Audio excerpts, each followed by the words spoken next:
ডাকসু নির্বাচনে ছাত্রদলের প্যানেলে ১৪ জনের বিরুদ্ধে উঠেছে ছাত্রলীগ সংশ্লিষ্টতার অভিযোগ। ২৮ জনের মধ্যে ৬ জন এবং হল সংসদে অন্তত ৯ জন পদপ্রার্থীর ছাত্রলীগের রাজনীতির সাথে সম্পৃক্ত থাকার অভিযোগ পাওয়া গেছে। সামাজিক যোগাযোগ মাধ্যমে নিষিদ্ধ ঘোষিত ছাত্রলীগের সাথে একাধিক প্রার্থীর ছবি ও দায়িত্ব পালনের ঘটনা নতুন করে নানা রকম প্রশ্নের জন্ম দিয়েছে।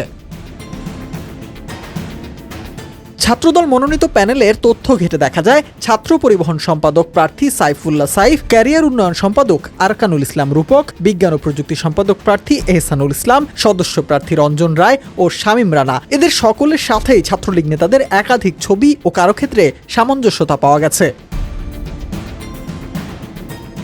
জিয়া হল সংসদে ছাত্রদলের সাহিত্য সম্পাদক প্রার্থী রায়হান আহমেদ শিব্বির, যিনি ছাত্রলীগের ২০২২ সালের কমিটিতে সামাজিক বিজ্ঞান অনুষদের সদস্য ছিলেন।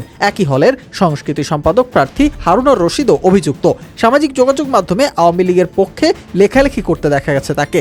শেখ মুজিব হলে ছাত্রদল মনোনীত প্রার্থী নোমান আবদুল্লাহ সামাজিক যোগাযোগ মাধ্যম ঘেঁটে ৫ আগস্টের আগে ছাত্রলীগে তার তুমুল সক্রিয় অবস্থান দেখা গেছে।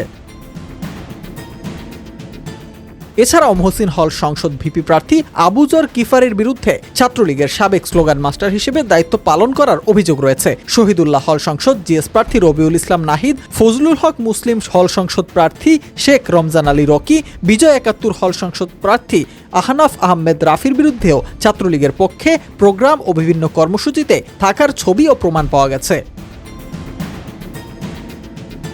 আরও আশ্চর্যজনক বিষয়, ঢাবি ছাত্রদলের হল কমিটি থেকে ছাত্রলীগ করার অভিযোগে যে ৬ জনকে বহিষ্কার করেছিল ছাত্রদল, সেই ৬ জনেরই একজন মিতুরানী শাহকেও ছাত্রদল থেকে শামসুন্নাহার হল সংসদের এজিএস প্রার্থী হিসেবে মনোনয়ন দেওয়া হয়েছে। এ বিষয়ে ঢাকা বিশ্ববিদ্যালয় ছাত্রদলের দপ্তর সম্পাদক মল্লিক ওয়াসিউদ্দিন তামিকে প্রশ্ন করা হলে তিনি পাল্টা প্রশ্ন ছুড়ে দেন, বলেন, একটা বিষয় বুঝলাম না, এরকম ছাত্রলীগ তো সব প্যানেলেই আছে, শিবিরে তো ২ জন ছাত্রলীগ, তাদের কি বক্তব্য নিয়েছেন? আমাদের ক্যান্ডিডেটরা কেউ সক্রিয় ছাত্রলীগ ছিল না, কেউ পদধারী ছাত্রলীগ ছিল না, তারা সবাই এখন ছাত্রদলের সক্রিয় বলে উল্লেখ করেন তিনি।